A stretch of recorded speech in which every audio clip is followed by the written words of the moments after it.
There's a point in some divorce meetings where the conversation is technically moving, but the client is still carrying the whole thing in their head. The house, the accounts, the kids, the timing, the fear, all of it. And even if the meeting sounds productive, the client can still walk out blurry. And that's where the one-page clarity map really helps.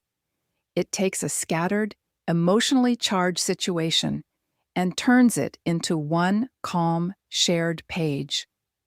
Not because the page is fancy, but because the client needs something they can actually hold on to. In a high-stress meeting, people forget. That's such an important distinction. This isn't about making the plan more sophisticated. It's about making the meeting more usable.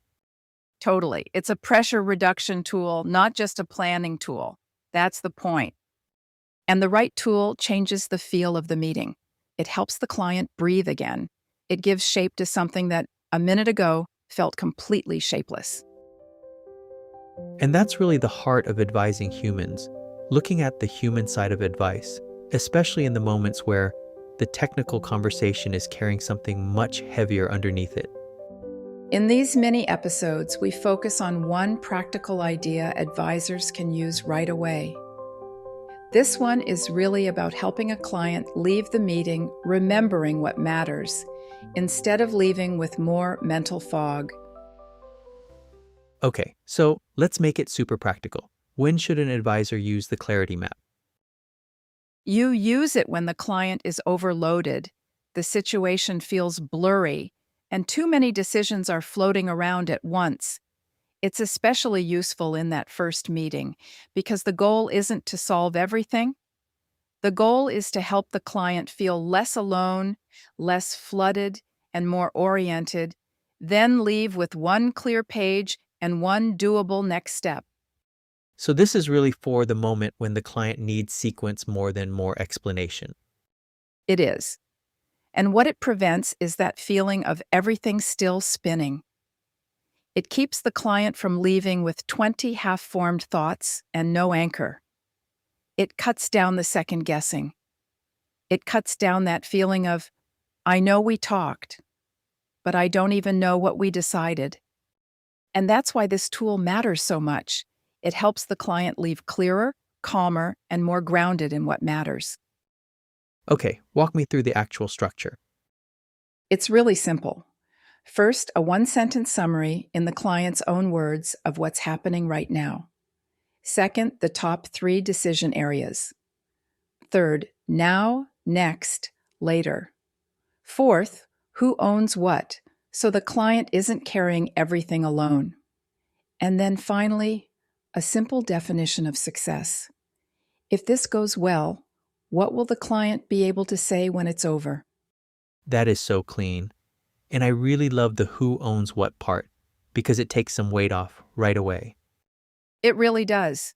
Once the client can see what they own, what the advisor owns, what legal owns, and what tax owns, the whole meeting starts to feel different. They stop being the project manager for every moving part. Okay, so if I'm an advisor and I want to use this in real time, how do I do it in, say, 3 to 5 minutes? Really simply. Start by saying something like, let's get this onto one clear page so you're not carrying it all in your head. Then ask for the one-sentence summary. Next, identify the top 3 decision areas, not 10. Then sort them into now, next, later. Then assign owners. Then end with one clear next step for this week. That's it. And that feels very doable. It doesn't feel like some huge exercise. Not at all. The power is in the restraint. It's about better questions, not more questions. Better sequence, not more complexity.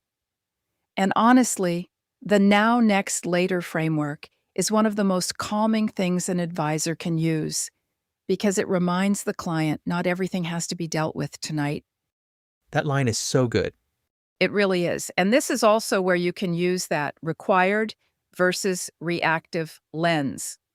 What actually needs to move now and what is just pressure asking to be relieved immediately? That's what keeps the map practical instead of just descriptive. So can you give me the exact advisor language you'd use? I'd say, if you leave today with one clear page and next steps you can actually follow, that's progress. Or, let's keep this simple. We'll capture what's happening, what matters now, what can wait, and who's handling what. That kind of language makes structure feel kind instead of controlling. Okay, how about a quick example? Sure, let's say the client says, I can't think straight. Everything feels urgent. Then the one-sentence summary might be, divorce has been disclosed, housing and cash flow feel unclear, and I need a steadier short-term plan. Top 3 decision clusters might be housing, cash flow access, and immediate legal or account deadlines. The now is confirm account access, identify this month's cash needs, and gather the one document the attorney needs. The next is compare near-term housing options and sketch a basic post-divorce cash flow baseline. The later is beneficiary updates, longer-term budget reset, and next chapter goals. Then, who owns what? The client handles document gathering. The advisor maps cash flow and the next meeting agenda. The attorney handles legal filing questions. And then the success definition could be, I know what matters this week, and I don't feel like everything is crashing into me at once. That's really strong because it's simple, but it completely changes the feel of the meeting. It does. And I think that's the bigger point here. In moments like this, clients usually don't need more information first. They need a way to hold the conversation. They need something that makes the meeting feel clearer, lighter, and more usable when everything still feels like too much. Because a good meeting isn't just one where a lot got covered. It's one where the client leaves knowing what matters now, what can wait, and what they're not carrying alone anymore. And that's why a tool like this can matter so much in divorce. It doesn't just organize the conversation, it helps reduce mental load, protect decision quality, and give the client a little steadiness back when they need it most. If this conversation made you think differently about how to help a client leave a divorce meeting with more clarity and less mental fog, share it with another advisor who wants to bring more steadiness to moments like this. And for the full meeting flow, the exact questions, and the practical tools that help turn overloaded divorce conversations into calmer, clearer next steps, check out the Divorce Transition Playbook Suite for advisors. Because sometimes the most valuable thing you can give a client isn't more information. It's a way to feel less overwhelmed and more able to move forward. Thanks for listening to Advising Humans. We'll see you next time.